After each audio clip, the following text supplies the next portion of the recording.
ദാറുൽ ഇഫ്തായിലേക്ക് വന്ന 2-3 ചോദ്യങ്ങളുടെ ഉത്തരമാണ് ഇവിടെ അവതരിപ്പിക്കുന്നത് ഇൻഷാ അല്ലാഹ്. ഒന്നാമത്തെ ചോദ്യം, ഫർള് നിസ്കാര ശേഷമുള്ള ഒറ്റക്കുള്ള ദുആയിൽ കൈകൾ ഉയർത്തണോ അതല്ല ഉയർത്താതെയാണോ ദുആ ചെയ്യേണ്ടത്? അതേപോലെ തന്നെ ദുആയിന് ശേഷം കൈകൾ കൊണ്ട് മുഖം തടവുന്നതിൻ്റെ വിധി എന്താണ്? ദുആ ചെയ്യുമ്പോൾ കൈ ഉയർത്തുക എന്നത് മൊത്തത്തിൽ മുസ്തഹബായ കാര്യമാണ്. എന്നല്ല, ദുആക്ക് ഉത്തരം കിട്ടാൻ കാരണമായ കാര്യങ്ങളിൽപ്പെട്ടതുമാണ്. റസൂലുള്ളാഹി സ്വല്ലല്ലാഹു അലൈഹി വസല്ലമ ആ കാര്യം വിശദീകരിച്ചിട്ടുണ്ട്. റസൂലുള്ളാഹി സ്വല്ലല്ലാഹു അലൈഹി വസല്ലമ പറഞ്ഞതായി സൽമാൻ റളിയല്ലാഹു തആല ഉദ്ധരിക്കുന്ന ഹദീസ് ഇമാം തിർമിദി, അബൂദാവൂദ്, ഇബ്നു മാജ പോലുള്ള പണ്ഡിതന്മാർ അവരുടെ ഗ്രന്ഥങ്ങളിൽ ഉദ്ധരിക്കുന്നുണ്ട്. ഷെയ്ഖ് അൽബാനി റഹ്മത്തുള്ളാഹി അലൈഹി അത് സഹീഹാണ് എന്നും വിശേഷിപ്പിച്ചിട്ടുണ്ട്. റസൂലുള്ളാഹി സ്വല്ലല്ലാഹു അലൈഹി വസല്ലമ പറഞ്ഞു, ഇന്ന റബ്ബക്കും ഹയ്യുൻ കരീം യസ്തഹി മിൻ അബ്ദിഹി ഇദാ റഫഅ യദൈഹി ഇലൈഹി അൻ യറുദ്ദഹുമാ സിഫ്ര. അല്ലാഹു ലജ്ജയുള്ളവനും മാന്യനുമാണ്. തീർച്ചയായും നിങ്ങളുടെ റബ്ബ് ലജ്ജയുള്ളവനും മാന്യനുമാണ്. അവൻ്റെ അടിമ അവനിലേക്ക് കൈ ഉയർത്തിക്കൊണ്ട് ചോദിച്ചാൽ ആ കൈകളെ ഒന്നും നൽകാതെ കാലിയായി മടക്കുന്നതിനെ അല്ലാഹു ലജ്ജിക്കുന്നു എന്ന്.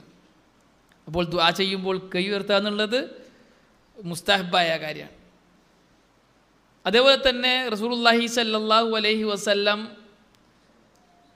ഒരു ദീർഘദൂരം യാത്ര ചെയ്ത് മുടിയൊക്കെ പൊടി പാറിപ്പറന്ന, ശരീരമാകെ പൊടി പുരണ്ട ഒരു വ്യക്തിയെ സംബന്ധിച്ച് പറയുന്നുണ്ട്.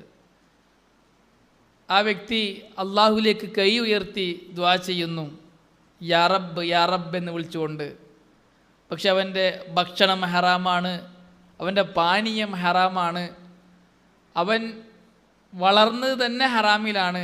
പിന്നെ എങ്ങനെയാണ് നമുക്ക് ഉത്തരം കിട്ടുക എന്ന് ഈ ഹദീസ് വിശദീകരിച്ചിട്ട് പണ്ഡിതന്മാർ പറഞ്ഞത്, ഇവിടെ ദുആക്ക് ഉത്തരം കിട്ടുന്ന കാര്യങ്ങളൊക്കെ ഈ വ്യക്തി ചെയ്തിട്ടുണ്ട്. ഒന്ന്, യമുദ്ദു യദൈഹി, അവൻ്റെ കൈ ഉയർത്തിയിട്ടുണ്ട്. 2, യാ റബ്ബ് യാ റബ്ബ്, റബ്ബേ റബ്ബേ എന്ന് വിളിച്ചിട്ടാണ് ദുആ ചെയ്യുന്നത് എന്ന്. അപ്പോൾ ഇതുപോലുള്ള ഹദീസിൽ നിന്ന് മനസ്സിലാകുന്നത് ദുആ ചെയ്യുമ്പോൾ കൈ ഉയർത്തുക എന്നത് മുസ്തഹബാണ്. അത് ദുആക്ക് ഉത്തരം കിട്ടാനുള്ള കാരണങ്ങളിൽ പെട്ടതുമാണ്.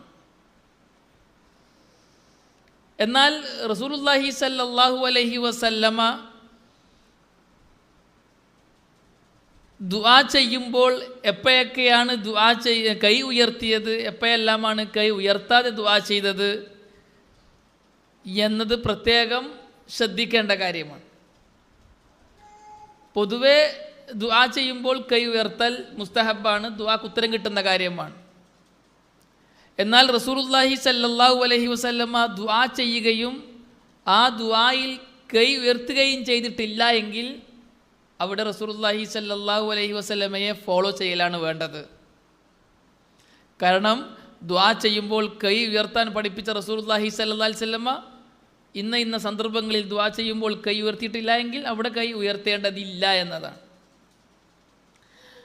അങ്ങനെ റസൂലുള്ളാഹി സ്വല്ലല്ലാഹു അലൈഹി വസല്ലമ കൈ ഉയർത്താത്ത സന്ദർഭങ്ങൾ നോക്കിയാൽ അതിൽപ്പെട്ടതാണ് ഫർള് നിസ്കാരത്തിന് ശേഷമുള്ള ദുആ.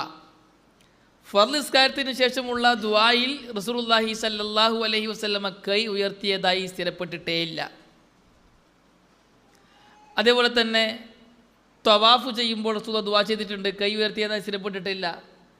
സഈ ചെയ്യുമ്പോൾ ദുആ ചെയ്തതായി സ്ഥിരപ്പെട്ടിട്ടുണ്ട്, പക്ഷെ കൈ ഉയർത്തിയതായി സ്ഥിരപ്പെട്ടിട്ടില്ല. അതുപോലെ തന്നെ നിസ്കാരത്തിൽ റുക്കുവയിലും സുജൂദിലൊക്കെ ദുആ ഉണ്ട്, ആ സന്ദർഭങ്ങളിലൊന്നും ചെയ്തിട്ടില്ല, റസൂലുള്ളാഹി സ്വല്ലല്ലാഹു അലൈഹി വസല്ലമ കൈ ഉയർത്തിയിട്ടില്ല. അപ്പോൾ റസൂലുള്ളാഹി സ്വല്ലല്ലാഹു അലൈഹി വസല്ലമ ദുആ ചെയ്യുകയും കൈ ഉയർത്താതിരിക്കുകയും ചെയ്ത സന്ദർഭങ്ങൾ ഏതൊക്കെയാണോ അവിടെ ദുആ ചെയ്യുമ്പോൾ കൈ ഉയർത്താതിരിക്കലാണ് വേണ്ടത്. ലഖദ് കാന ലക്കും ഫീ റസൂലില്ലാഹി ഉസ്വത്തുൻ ഹസന, തീർച്ചയായും റസൂലുള്ളാഹി സ്വല്ലല്ലാഹു അലൈഹി വസല്ലമയിൽ നിങ്ങൾക്ക് ഉത്തമമായ മാതൃകയുണ്ട്. ലിമൻ കാന യർജുല്ലാഹ വൽ യൗമൽ ആഖിർ വദക്കറല്ലാഹ കതീറ. അള്ളാഹുവിനെ കണ്ടുമുട്ടുമെന്ന് പ്രതീക്ഷിക്കുന്ന, പരലോകത്തെ ഓർക്കുന്ന, അള്ളാഹുവിനെ ധാരാളമായി ഓർക്കുന്ന, പരലോകത്തെ കണ്ടുമുട്ടണമെന്നും അള്ളാഹുവിനെ ധാരാളമായി ഓർക്കുകയും ചെയ്യുന്നവർക്ക് മാതൃകയുണ്ട് എന്ന് പറഞ്ഞു. ഇബ്നു ബാസ് റഹ്മത്തുള്ളാഹി അലൈഹിയോട് ഇതേ ചോദ്യം ചോദിക്കപ്പെട്ടപ്പോൾ അദ്ദേഹം നൽകിയ വിശദീകരണമാണ് ഞാനീ നൽകിയത്.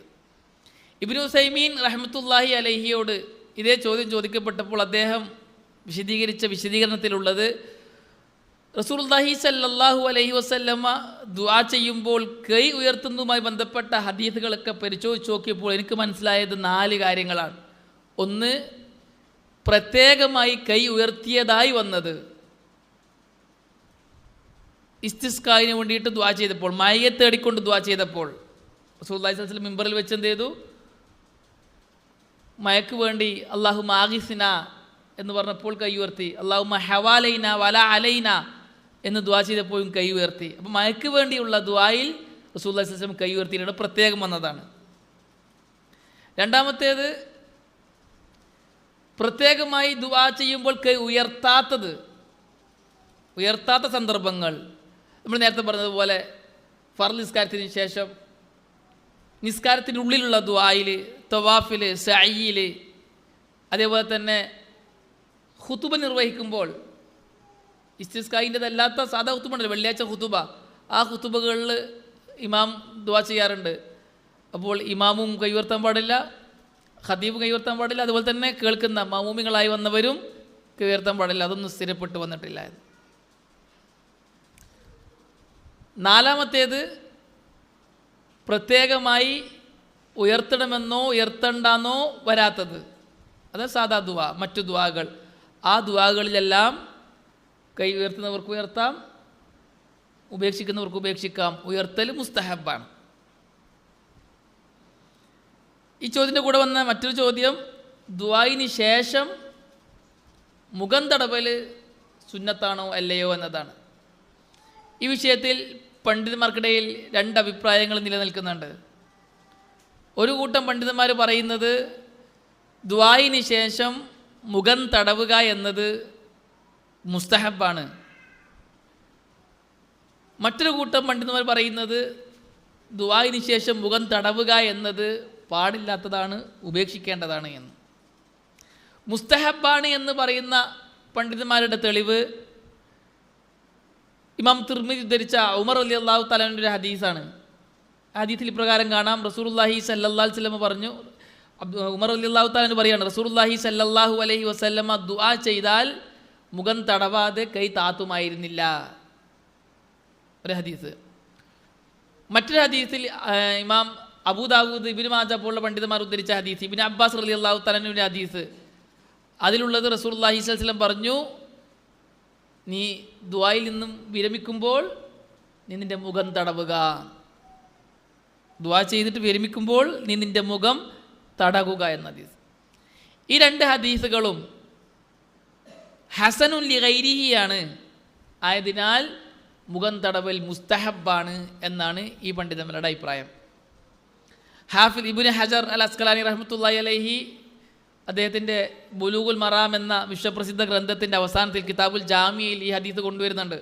എന്നിട്ട് അദ്ദേഹം പറയുന്നുണ്ട്, ഇമാം തിർമിദിയുടെ ഹദീസ്, 1-ാമത്തെ ഹദീസ്, ഉമർ റളിയല്ലാഹു അൻഹുവിൻ്റെ ഹദീസ്, അത് കൊണ്ടുവന്നതിന് ശേഷം അദ്ദേഹം പറഞ്ഞത്, ഈ ഹദീസിന് ഷവാഹിദുകളുണ്ട്. അബൂദാവൂദും മറ്റും ഉദ്ധരിച്ച ഇബ്നു അബ്ബാസ് റളിയല്ലാഹുവിൻ്റെ ഹദീസ് ഷാഹിദായി വന്നിട്ടുണ്ട്. അതുകൊണ്ട് ഈ ഹദീസിൻ്റെ മജ്മൂഅ് മൊത്തത്തിൽ ഇത് ഹസനാണ്. അതുകൊണ്ട് തന്നെ എന്ത് മനസ്സിലാകുന്നത്, ദുആഇന് ശേഷം മുഖം തടവുക എന്നുള്ളത് മുസ്തഹബാണ് എന്ന്. എന്നാൽ മറ്റു പണ്ഡിതന്മാർ പറയുന്നത് മുസ്തഹബല്ല, കറാഹത്താണ്, ദുആഇന് ശേഷം മുഖം തടവാൻ പാടില്ല എന്ന് പറയുന്ന പണ്ഡിതന്മാർ പറയുന്നത് ഈ 2 ഹദീസും ദഅീഫാണ്. ഈ 2 ഹദീസുകൾ ഹസൻ അലി ഗൈറിൻ്റെ ദർജയിലേക്ക് കയറൂല. അപ്പോൾ പണ്ഡിതന്മാരുടെ അഭിപ്രായ വ്യത്യാസമുള്ള കാരണം എന്താണ്? ഈ ഹദീസ് സ്വീകാര്യമാണോ അല്ലയോ എന്ന വിഷയത്തിലാണ്. ഈ ഹദീസ് സ്വീകാര്യമാണ് എന്ന് പറയുന്ന പണ്ഡിതന്മാർ പറയുന്നു മുഖം തടവൽ മുസ്തഹബാണ്. ഈ ഹദീസ് സ്വീകാര്യമല്ല, തെളിവിന് കൊള്ളൂല എന്ന് പറയുന്ന പണ്ഡിതന്മാർ പറയുന്നത് മുസ്തഹബല്ല, കറാഹത്താണ്, മുഖം തടവാൻ പാടില്ല. ഇതേ ചോദ്യം ഇമാം ഇബ്നു ബാസ് റഹ്മത്തുള്ളാഹി അലൈഹിയോട് ചോദിക്കപ്പെട്ടപ്പോൾ അദ്ദേഹം നൽകിയ മറുപടി മുഖം തടവാതിരിക്കലാണ് അഫ്ളൽ. ഇനി ഒരാൾ തടവിയാൽ പ്രശ്നമില്ല, ഉപേക്ഷിക്കലാണ് വേണ്ടത്. കാരണം ഈ വിഷയത്തിൽ വന്ന ഹദീസുകളെല്ലാം ദുർബലമാണ് എന്നാണ്.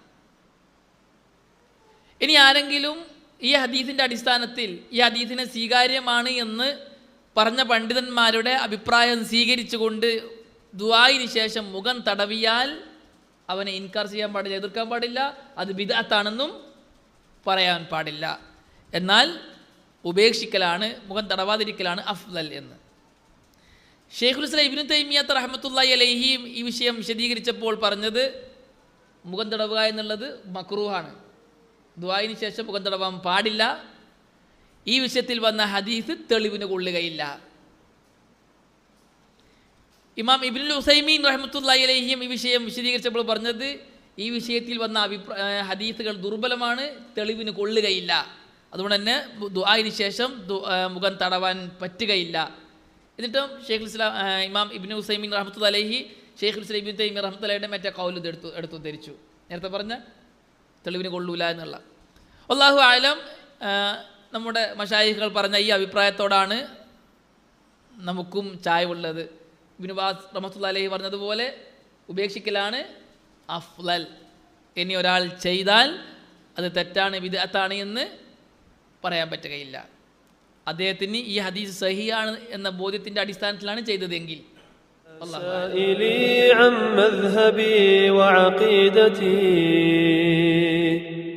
رزق الهدى من للهداية يسأل اسمع كلام محقق في قوله لا ينثني عنه ولا